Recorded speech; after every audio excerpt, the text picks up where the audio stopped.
Suis-je le connard pour vouloir poursuivre l'école et la famille de la harceleuse de ma fille? J'ai 30 ans, mon mari 33, et on a une fille de 11 ans, adoptée.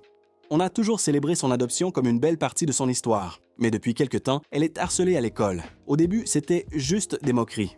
Mais ça a rapidement empiré. Des élèves ont découvert qu'elle était adoptée et ils se sont mis à lui dire des choses horribles comme « ta mère ne voulait pas de toi » ou « t'es un déchet, un rejet ». Et ça ne s'est pas arrêté là. Il y a quelques jours, elle est rentrée à la maison en larmes. Pendant un cours, on lui a coupé une partie de sa queue de cheval en rigolant, tout en se moquant d'elle devant les autres. Elle est désormais suivie dans les couloirs, harcelée quotidiennement. On a alerté l'école des dizaines de fois, appels, mails, déplacements en personne.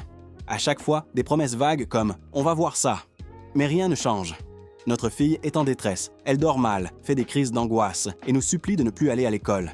Alors, on a décidé de contacter un avocat. Dès que l'école et les parents de la harceleuse ont su qu'on envisageait des poursuites, tout s'est accéléré. La harceleuse a été déplacée dans une autre classe. Ses parents nous ont appelés en mode « on va lui parler, ça ne se reproduira plus, mais soyons honnêtes, si on n'avait pas menacé de les attaquer, rien n'aurait changé. » Aujourd'hui, notre entourage pense qu'on devrait laisser une dernière chance à l'école, maintenant qu'elle agit. Mais moi, je pense qu'ils font semblant, juste pour qu'on abandonne les poursuites. Alors, suis-je le connard de vouloir continuer les démarches légales, même maintenant,